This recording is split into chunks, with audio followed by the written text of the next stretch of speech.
Amigos, amigas, bienvenidos, bienvenidas a Cuestión de Enfoques. Soy Miguel Calix Martínez, estamos en ICN Una Nueva Conciencia, con ustedes nuevamente para hablar de los temas que hacen portada y titulares y que usted sigue en los medios de comunicación, en nuestros noticiarios, en nuestras redes sociales. Le invito a seguir ICN.digital. Como usted sabe, en nuestro programa nosotros compartimos opiniones con nuestros invitados e invitadas, especialistas, protagonistas de las noticias, y conocemos de ellos distintos puntos de vista, perspectivas, opiniones, pareceres, así como los que usted tiene en el día a día y que comenta con sus amigos, familiares a la hora de la comida, a la hora del café, el mejor café del planeta, el café hondureño. Y acá, pues, siempre nos sentimos complacidos de tener el enfoque de nuestros invitados. Hoy nos acompaña el enfoque del abogado Josué Alexis Murillo. Bienvenido, Josué, a Cuestión de Enfoques. ¿Cómo estás? Muy bien, Miguel. Honrado de estar contigo. ¿Nuevamente? Nuevamente, sí. Estuve aquí hace un par de meses, ¿no? Hace 5 o 6 meses. Ah, no, pues parece que hace menos. Y hablando sobre temas que siempre son, como tú dices, fundamentales para la vida de los hondureños y hondureñas, y que nos impactan de una u otra forma. Y por eso creo que es oportuno estar de regreso en esta plataforma, conversar contigo, con el público, y por supuesto, dar esas opiniones que generen, no respuestas definitivas, pero creo que impulsen la discusión de esos temas claves. De hecho, estábamos conversando hace unos días con alguien y nos decía que los programas de opinión están plagados de crítica, de queja y muchas veces de pocos aportes y pocas soluciones. Y la verdad es que cuando tienes una tormenta en las costas del litoral y uno ve que en el proceso primario que empieza a prepararse aparecen las normales quejas, ¿no? que siempre tenemos con el proceso electoral. Uno se pregunta si no será presagio de tormenta en las próximas primarias. Las elecciones siempre generan mucha expectativa, mucha esperanza en la población, pero pueden convertirse en una pesadilla también. Las elecciones primarias pueden traer conflictos dentro de los partidos políticos, pueden anticipar la tormenta de unas elecciones generales si no se manejan muy bien.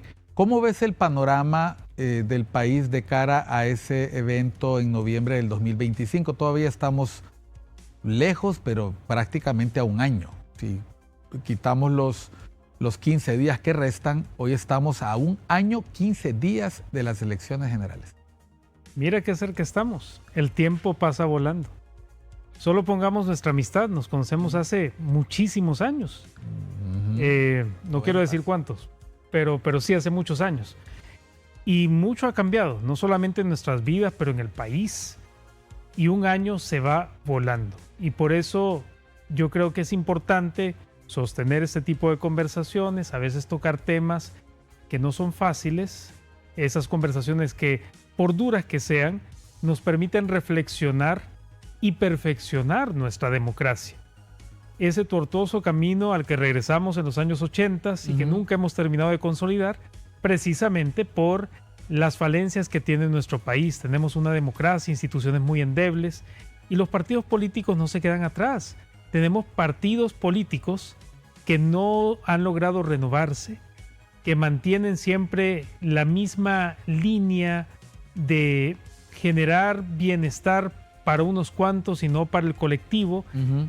Desafortunadamente, Miguel, y esta es una crítica que siempre he puesto sobre la mesa, muchos de nuestros políticos más reconocidos lo que han hecho es tomar esas necesidades que tiene la población, fomentar una esperanza que nunca ve la luz del día. Desafortunadamente, la esperanza puede ser un instrumento de explotación por los políticos, o más bien, ¿por qué no llamarlos por lo que son?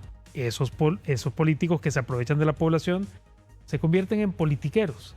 Y por eso siempre he hecho un llamado, hace muchos años que comencé a salir en medios de comunicación y mi discurso no ha cambiado en lo absoluto. Siempre le pido a la población que razone su voto, que piense muy bien a quién le va a depositar su confianza, porque de eso se deriva también su futuro y el de su familia, el futuro de nuestro país, que francamente merece mejores condiciones.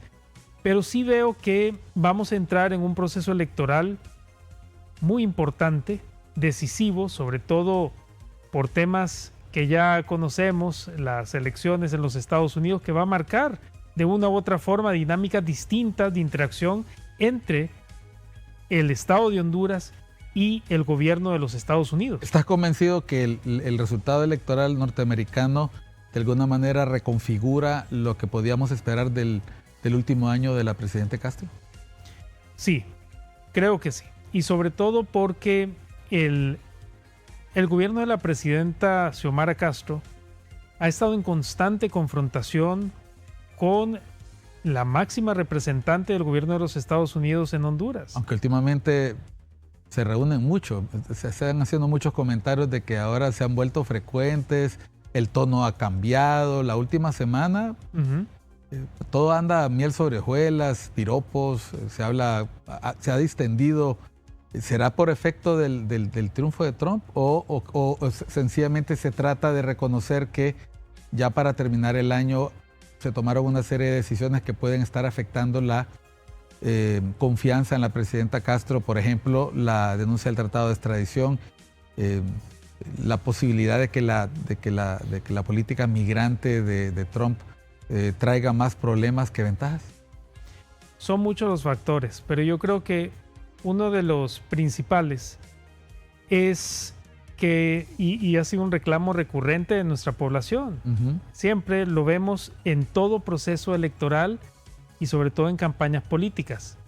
Es como ese cónyuge, no le voy a poner sexo, que maltrata a su pareja y cuando quiere algo de esa persona, le da flores, le da chocolates, palabras de amor, endulce el oído, como decimos coloquialmente, y cuando obtiene lo que quiere, sigue con la violencia. ¿Qué va a pasar si gana el Partido Libertad y Refundación nuevamente?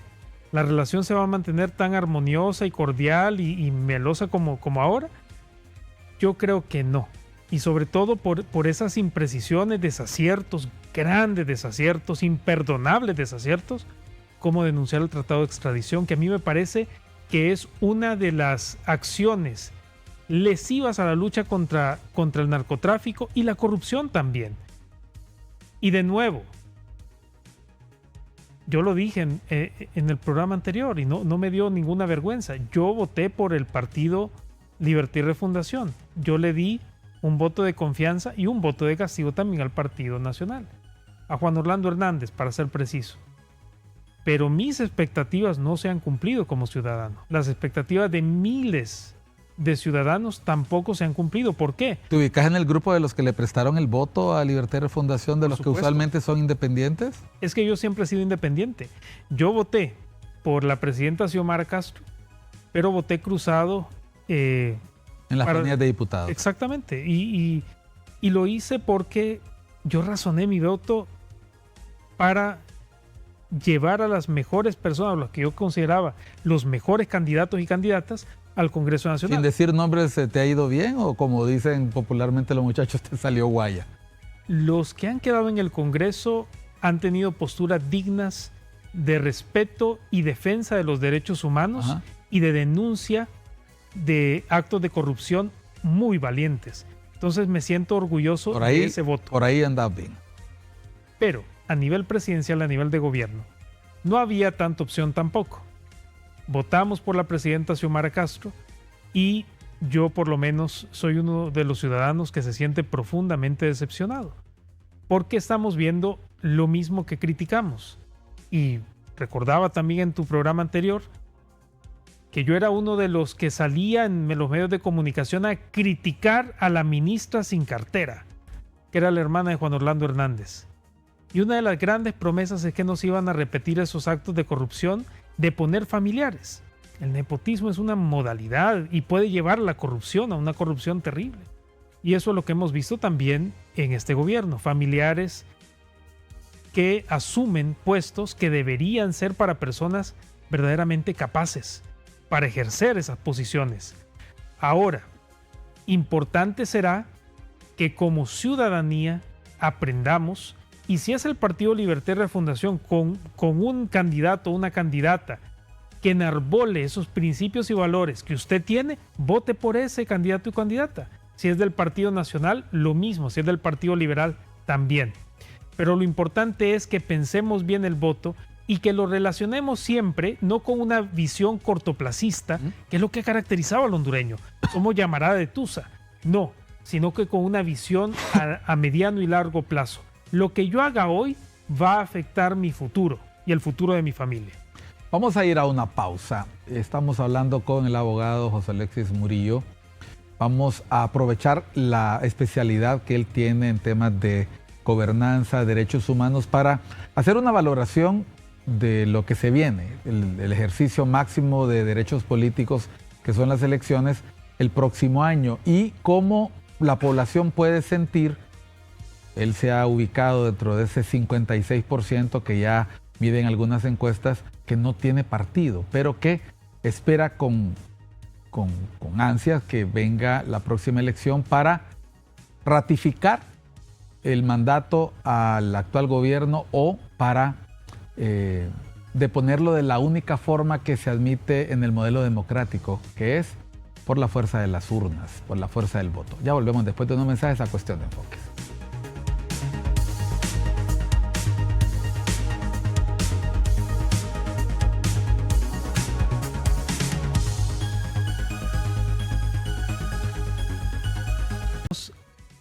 Una serie de compromisos históricos en materia de salud, educación, procesos electorales.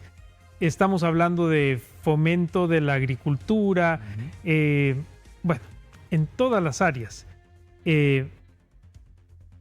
También generar esos entornos habilitantes para la inversión extranjera, la inversión nacional, y no se han cumplido.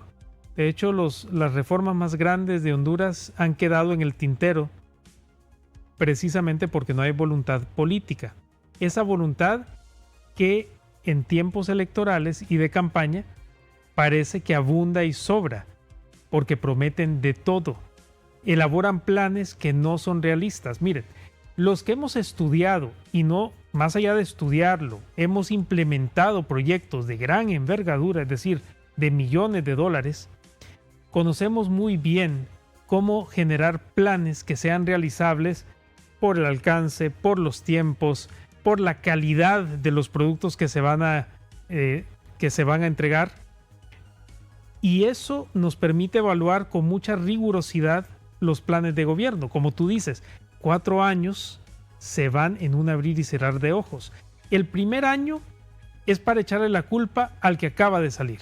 Todo lo malo que está pasando es por culpa del que se acaba de ir, aunque sea de mi partido. Pero solo el primer año, porque yo sigo escuchando eso, se le sigue echando la culpa a los últimos 12 años, a los últimos 100 años de bipartidismo. Pero el primer año es el año en el que inclusive el pueblo dice, tiene razón. Ya para el segundo año, exactamente, el segundo y tercer año son años de trabajo.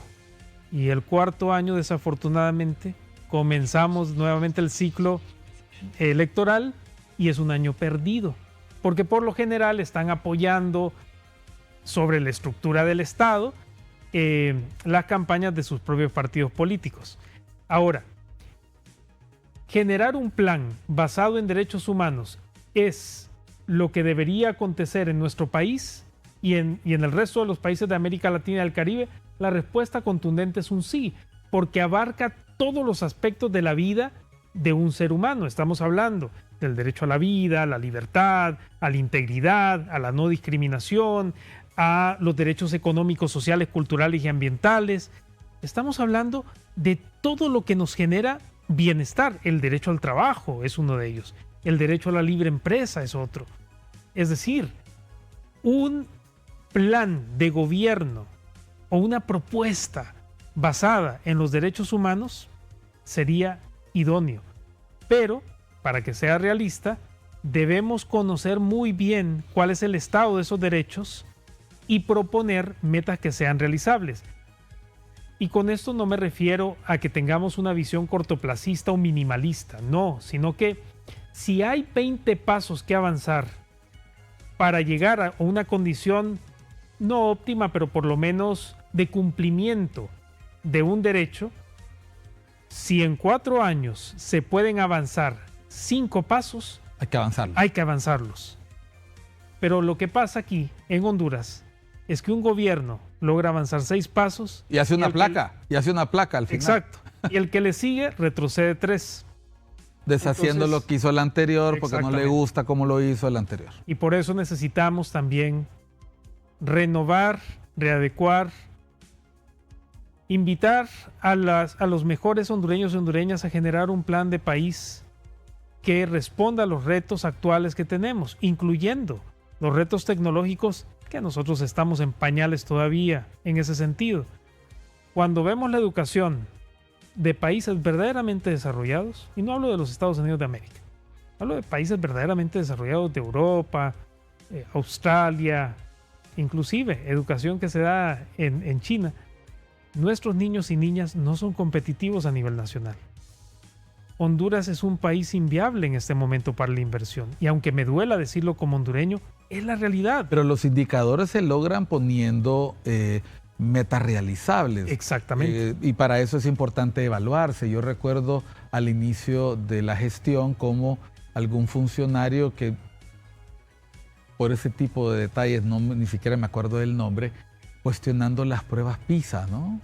Cuestionando las pruebas PISA como herramientas del mundo capitalista, herramientas que no eran útiles. Bueno, ¿y cómo puede hacer uno una evaluación de cuánto ha avanzado si no pone una línea base? O para poder saber si una persona está adelgazando, primero me tengo que tomar el peso y después de la dieta y después del régimen ver si lo he logrado, y sabemos que ese proceso tomará tiempo porque se trata de adquirir nuevos hábitos.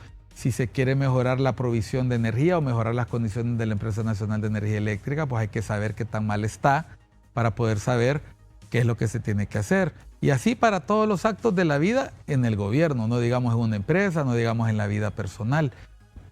¿Por qué ese afán, piensas tú, Josué, que de negarse la posibilidad y admitir que las cosas están mal para poder mejorarlas? ¿Por qué querer hacer esos 20 pasos cuando basta hacer 4 pero bien hechos?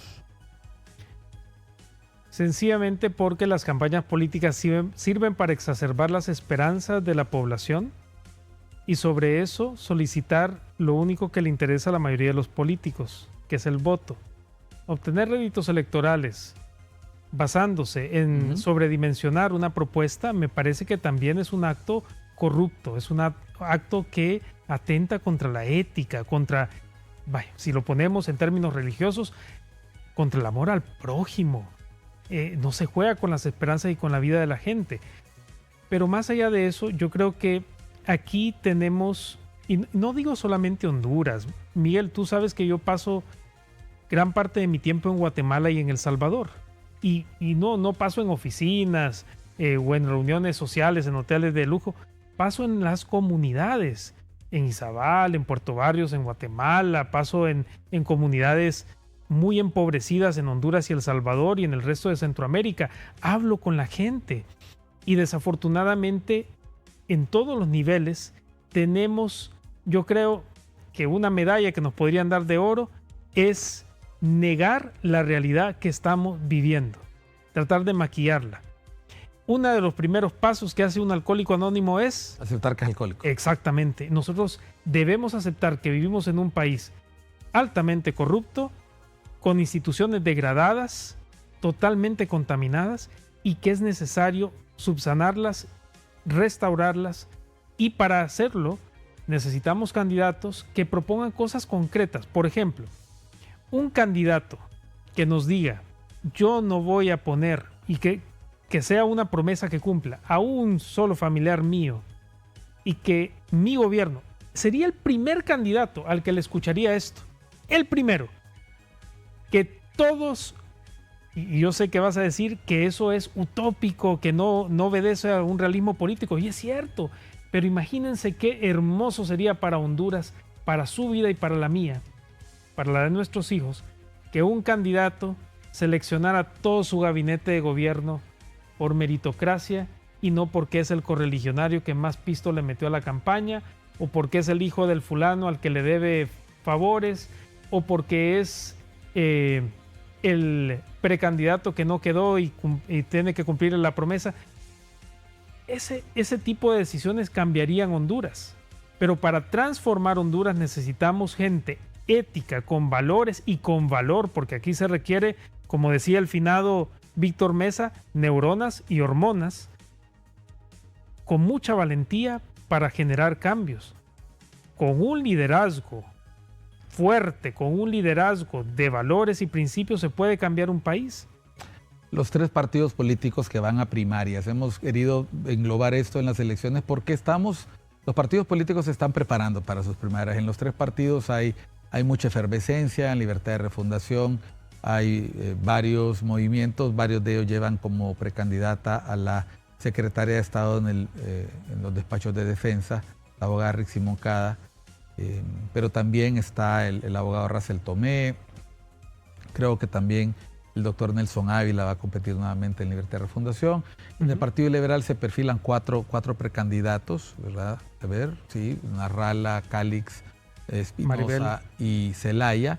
Y en el Partido Nacional, pues aquí mismo en esa silla, Juan Diego Zelaya nos dijo que va a haber 7 movimientos. Ellos están bastante contentos de que hay bastante participación y que no es participación, creo que puede decirse en el caso de los 3 partidos, no es una participación ficticia, es decir, en Libertad de Fundación existen una serie de movimientos y distintas facciones. En el Partido Liberal hay varios movimientos, en el Partido Nacional también. Eso nos garantiza que la gente va a tener suficientes opciones en los partidos políticos que sean de su elección, si es que quieren ir a las primarias, porque no es obligatorio, solo van a ir los que simpatizan, como para poder escoger las personas que crean más aptas. Nos has dicho con que prometan poco y su conducta sea ética y lo que planteen esté basado en la realidad que la gente vive, con esa fórmula parecería que fuera sencillo. O sea, yo lo veo hasta sencillo identificar rostros y caras con solo ver la trayectoria de los precandidatos, si los rostros y las promesas corresponden a la trayectoria vital, yo creo que la gente lo tendría muy fácil. Pero ¿por qué al final a la gente le cuesta tanto escoger? Hay muchos factores, Miguel, entre ellos porque, y es una de las realidades que cuando las manifestamos puede generar muchos anticuerpos, pero de nuevo, para superar un problema hay que reconocerlo. Nuestra mediocre y deficiente educación nos hace víctimas ideales, idóneas para los grandes procesos de mercadeo, de imágenes que no corresponden a las del candidato real. Me refiero a que hacer una lectura a profundidad, hacer un análisis sobre la trayectoria, digamos, las promesas, inclusive la gente que rodea al candidato o candidata, requiere de un esfuerzo y, digamos, de tiempo. Y en nuestro país, donde la mayoría de la gente emplea su tiempo para sobrevivir, es muy difícil. Pero hay que hacerlo. Y hay organizaciones, hay movimientos que están tratando de apoyar ese tipo de iniciativas ciudadanas para brindar información a la generalidad de la ciudadanía para que voten de la mejor forma posible. Ahora, importante es recordar que al final de cuentas lo que parece ser opciones no siempre lo es. A veces te ofrecen un menú con 8 platos distintos cuando el chef ya tiene cocinado el que te va a servir. Bueno, ahorita estamos viendo en pantalla el menú. Son 3 colores 3 historias, pero no son los únicos. Habrá más participantes en el proceso electoral y la gente que va a primarias pues escoge entre estas 3 opciones. Repito, no es obligatorio ir a primaria, solamente si la gente se siente simpatizante, pero es una realidad y es que el 47% de la población le va a estos 3 partidos. Es decir, un 44% simpatiza con los partidos, yo les voy a llamar tradicionales a los 3 porque todo el mundo conoce el origen de Libertad y Refundación y todos los que están ahí han gobernado alguna vez. Ahora sí podemos decirlo, Libertad y Refundación gobierna ahorita, el Partido Liberal no gobierna desde hace prácticamente 20 años y el Partido Nacional pues apenas tiene 3 años de haber sido. Vamos a ir a una pausa porque tal y como lo prometimos, ya hemos mencionado de qué adolecen y a dónde les aprieta el zapato a nuestros partidos políticos y a los dirigentes de estos partidos políticos. Si usted quiere empezar a hacer un ejercicio que en marzo y luego en noviembre le permita seleccionar a los y las mejores, pues escuche lo que nos va a contar a la vuelta de unos mensajes nuestro invitado de hoy, el abogado y analista José Alexis Murillo. Preste atención porque quizás eso haga que en vez de preocuparse recupere la esperanza. Ya volvemos.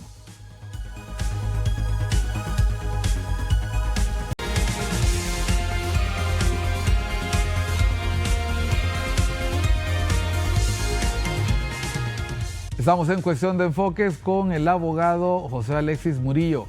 Antes de reiniciar esta conversación amena que tenemos con él, le quiero recordar que el programa se repite a las 8 de la mañana, que usted también puede verlo en YouTube, que puede ver los cortos en nuestras distintas plataformas, en X, en TikTok, en Facebook, y puede darle seguimiento al programa, no solamente mañana, lo puede ver el fin de semana, si quiere recordar algo que se ha dicho aquí.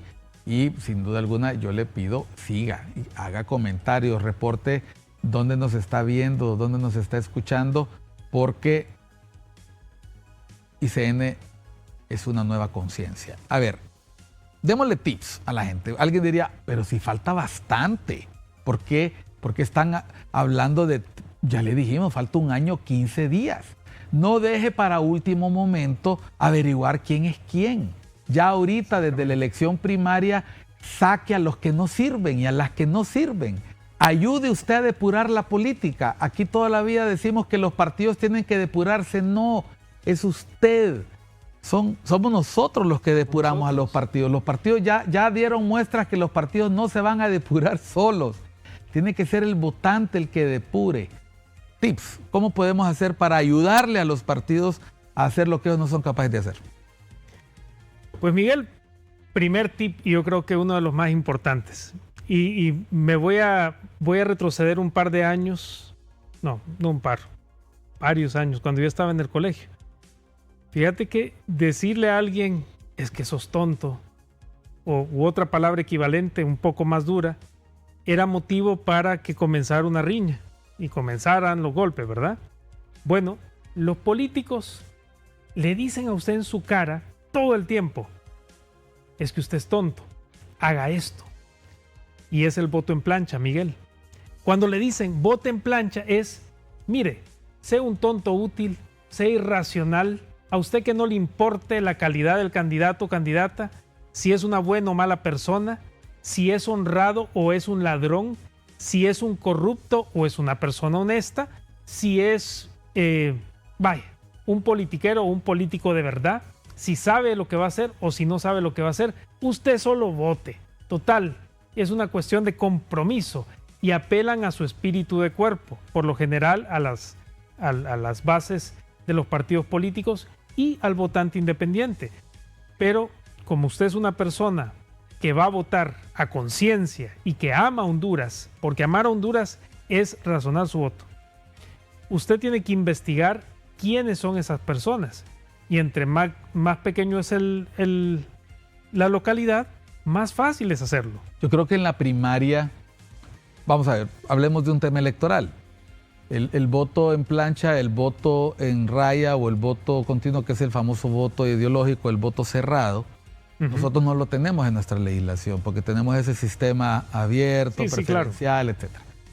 Pero es en las primarias donde depuras la lista.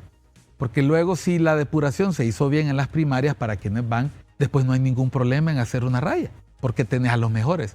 Pero la gente hace ese procedimiento al final y ahora los partidos políticos que en algún momento criticaron al Partido Nacional por esta propuesta, porque fue el Partido Nacional quien lo hizo, ahora todos piden lo mismo, bajo el alegato de necesitamos mayorías en el Congreso. La verdad es que si los partidos políticos llevan las mejores propuestas, van a obtener esa mayoría por obviedad, porque la gente va a votar por las mejores figuras. Claro. A ver, entonces, que seleccionen a las personas y no se dejen llevar por el llamado a votar en manada. ¿Cuál sería otro tip? Otro tip es que con el auge de las redes sociales, de las organizaciones internacionales que hacen observación electoral, que brindan información, que abren plataformas para que estos candidatos y candidatas pongan sobre la mesa cuáles son sus propuestas de gobierno, qué tipo de proyectos de ley van a presentar si llegan al Congreso Nacional, que usted estudie bien, tomando en cuenta lo que hemos hablado, si pueden cumplirlo en el tiempo que van a estar en el Congreso, que van a estar en el gobierno, esas propuestas, esas iniciativas. Si viene un candidato y le dice a usted, mire, nosotros vamos a ser potencia centroamericana porque vamos a generar una Secretaría de Estado de Investigación Aeroespacial y vamos a lanzar el primer cohete. Estoy súper exagerando, ¿verdad? Este ejemplo. Pero, por supuesto, usted va a decir, esta persona está desquiciada, no es una prioridad para el país, en primer lugar. Y aunque tuviéramos los fondos para hacerlo, ¿cómo va a mandar usted un cohete al espacio sin resolver el problema de la niñez, de la desnutrición de la niñez, de la migración irregular? Porque no hay arraigo en el país, no hay fuentes de empleo, no hay suficiente motivo para que se quede nuestra sangre y tenemos que exportar la sangre con todos esos peligros de la ruta migratoria. Entonces, también pongamos en una balanza. Si dice, por ejemplo, o cosas que no puedan cumplir. Yo escucho candidatos a la presidencia llenándose la boca todo el tiempo diciendo, cuando yo sea presidente voy a meter preso a todos los corruptos. ¿Y acaso es un juez? ¿Acaso va a ser presidente del Poder Judicial? No, bueno, puede coadyuvar en esos esfuerzos, pero también tenemos separación de poderes, o deberíamos de tener separación de poderes. Lo que me lleva a otra cosa. Mire, si se presentan personas que usted conoce, que les han truncado su carrera o posible carrera política por ser buenos, por ser éticos, por ser honestos, y tienen el valor de volverse a postular, vote por esas personas. Y voy a mencionar a una, estoy seguro que me va a llamar la atención en privado, y no, ¿Seguro? Sí, lo voy a hacer. Y no está postulando a nada, por cierto. Si la abogada Ana Alejandrina Pineda se postulase como una candidata a diputada o a cualquier puesto de elección popular, yo personalmente le doy mi voto. ¿Sabe por qué? ¿Sabes por qué? Porque siendo la mejor evaluada para ir a la Corte Suprema de Justicia, no fue tomada en cuenta por un Congreso al que no le importó la meritocracia.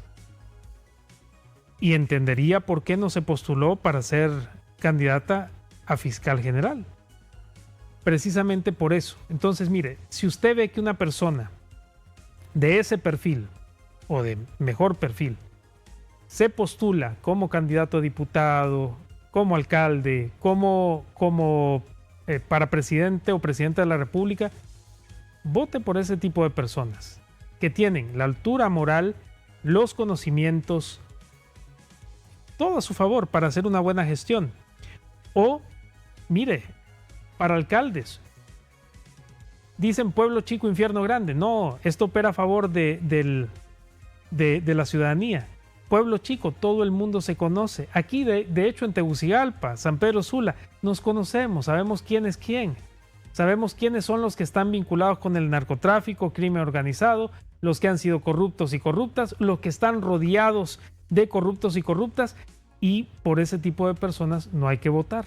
Los que sí se han entregado a su prójimo, han trabajado por esas personas, tienen buenas propuestas, es gente honrada, que tal vez tenga mucho capital, pero lo ha hecho a punta de trabajo, Bueno, votemos por esas personas, deseémosles lo mejor, respaldemos su gestión y le echamos para adelante, como decimos coloquialmente. ¿Qué pensás, José Alexis, de los partidos políticos que han apelado a buscar figuras de la farándula, figuras del deporte, figuras que han destacado y le han traído gloria, honor, o le han dado reconocimiento y tienen una carrera y que lo hacen para atraer, precisamente bajo la lógica de que las personas votan por rostros conocidos?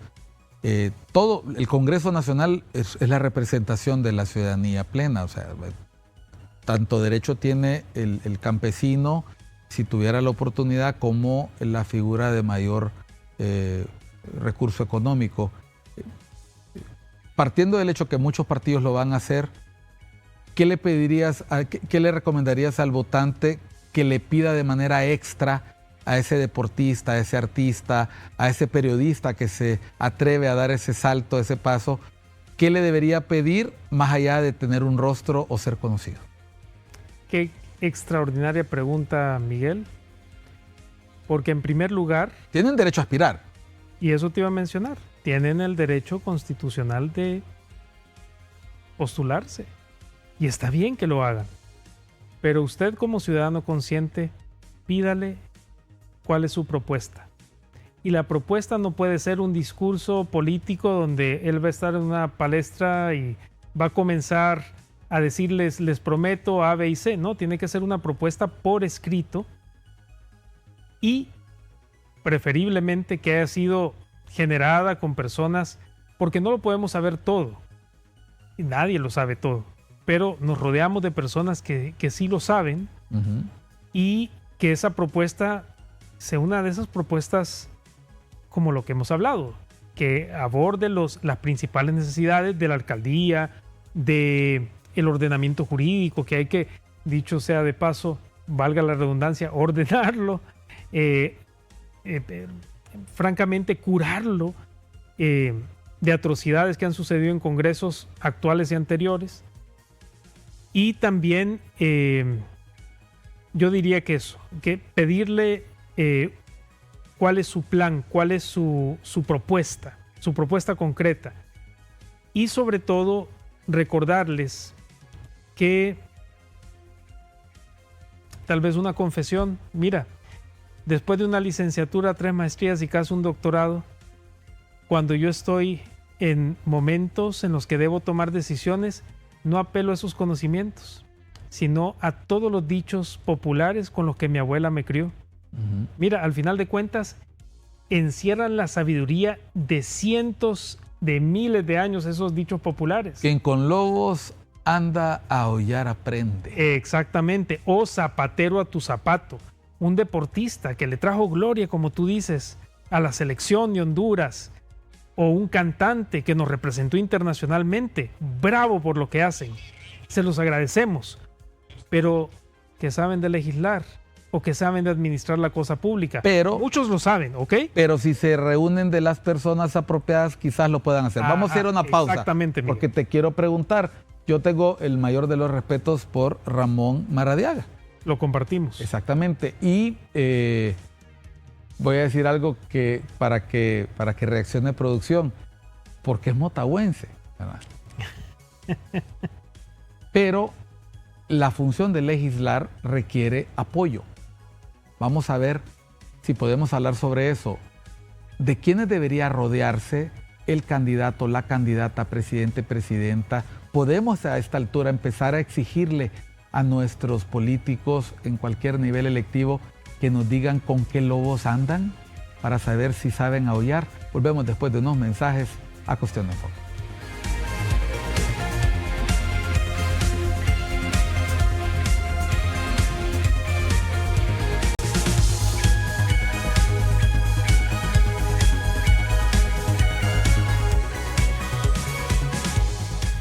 Continuamos en Cuestión de Enfoques. Estamos con el abogado José Alexis Murillo analizando cómo poder evitar que las elecciones se conviertan en una preocupación y que más bien reporten algún nivel de esperanza, porque la gente necesita creer, necesita volver a confiar. cuando vemos esas cifras de 56% de personas que no confían en los partidos políticos y vemos la cantidad de desconfianza que hay en el Congreso Nacional, que, y no lo decimos nosotros, lo dicen quienes analizan la función legislativa, ha sido uno de los congresos más improductivos que hemos tenido, porque el nivel de falta de diálogo es altísimo, no hay avenidas de concierto, de consenso, cuesta que se escuchen los diputados. Podemos comparar con los últimos años, realmente hemos tenido varios años en que el Congreso ha sido un lugar complicado.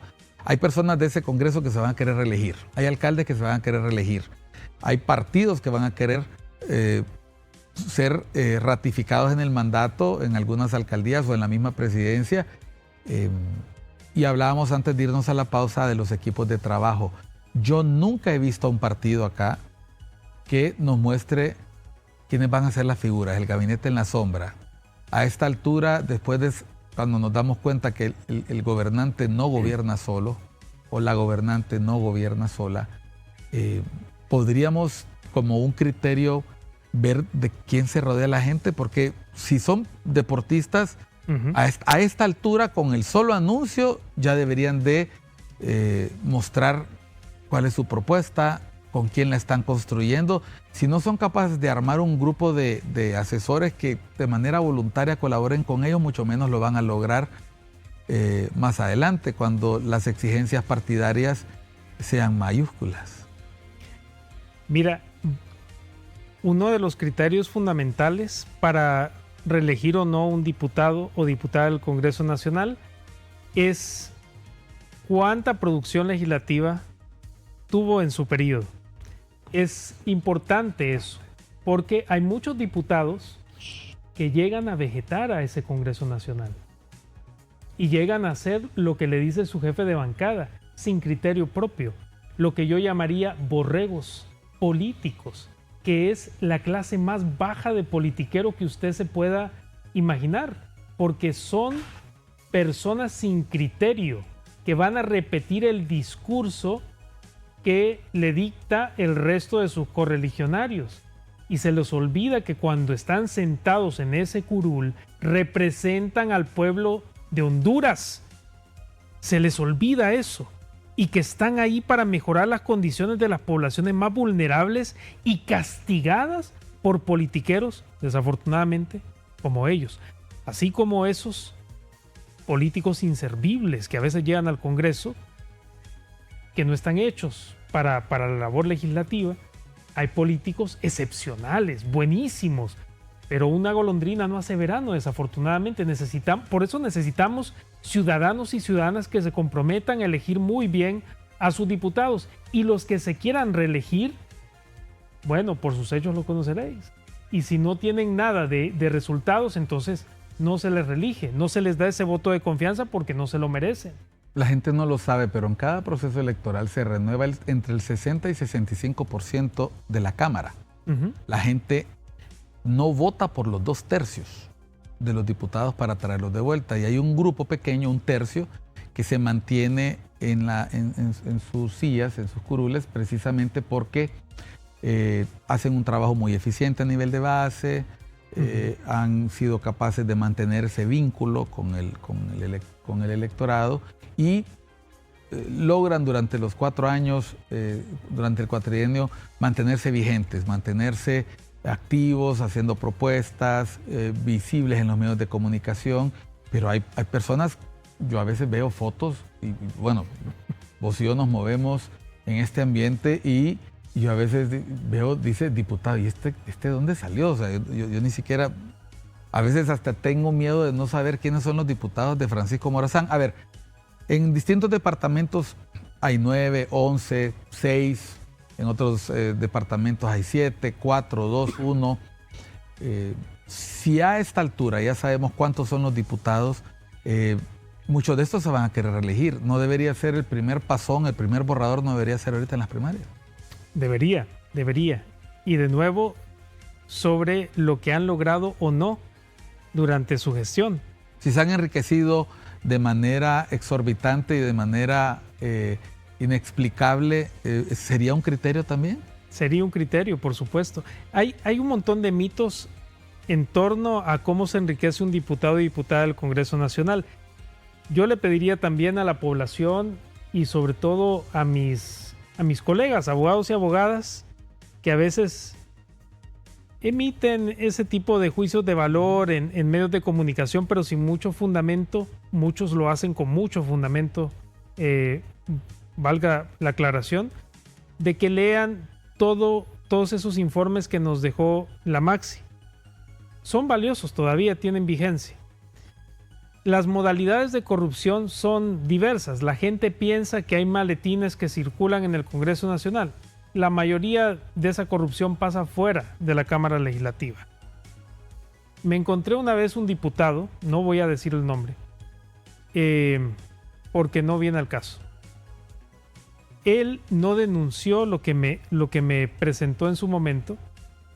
Me hubiera gustado que lo hiciera, pero me dijo que a él le quisieron comprar el voto por 6 millones de lempiras y que no era de los más caros, que lo único que requería la persona que le estaba ofreciendo esos 6 millones era que en su casa, en X lugar de Honduras, dejara abiertos los portones, iban a dejar las maletas con dinero y se iban a ir.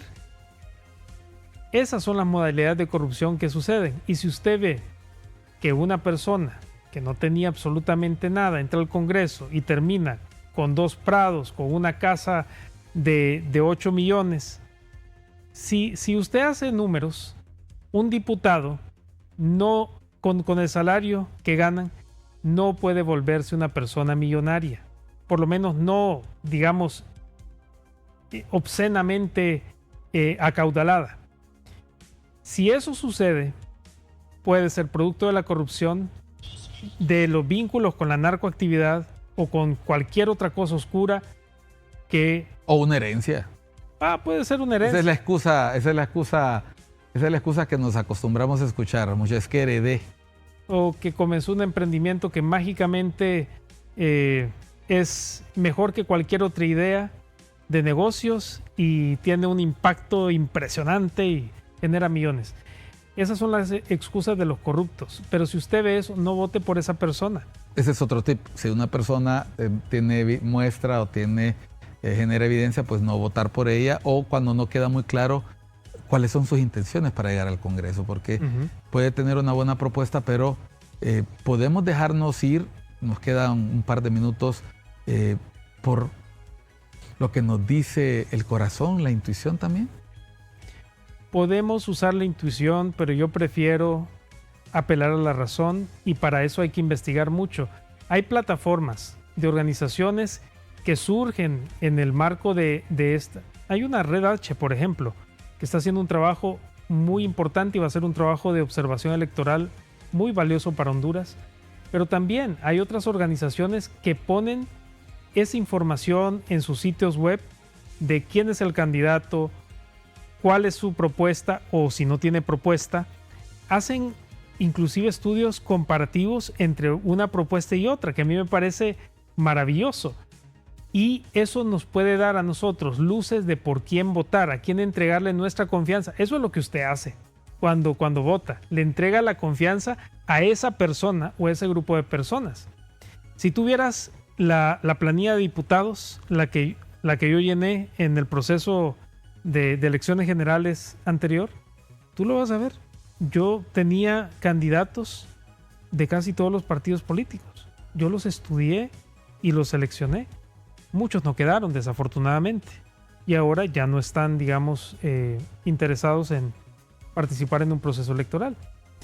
Pero ese es un ejercicio que requiere de una ciudadanía activa, de una ciudadanía consciente y de una ciudadanía que, y yo siempre digo esto, se lo digo a mi equipo, se lo digo a mi familia, se lo digo a ustedes, hay que operar siempre desde la esperanza, pero también con la razón. Bueno, vean ustedes, hemos dado algunas ideas. Acuérdense que este aparatito también trae mucha información. Usted puede revisar en los buscadores qué se dice esa persona, qué traen las noticias. Ahora también hay mucha información falsa, pero uno puede cruzar la información, ver qué se dice de ellos y de plano desconfiar de una persona de la que no se sabe nada, pues porque es como que usted le ponga en manos de un extraño, una persona que no conoce, sus hijos. Totalmente. Que ponga al país en manos de una persona que usted no conoce. Y si esa persona además le ha mentido, lo ha engañado en el pasado, usted ya sabe que no puede volver a confiar porque gallina que come huevos, aunque le quemen el pico. Yo también soy de refranes y te agradezco, José, por habernos acompañado y a ustedes su atención. Recuerde, el programa se repite a las 8 de la mañana. Soy Miguel Cáliz Martínez. Esto fue Cuestión de Enfoques. Siga por la programación, siga en el canal, siga con ICN Una Nueva Conciencia y nos vemos en el próximo programa.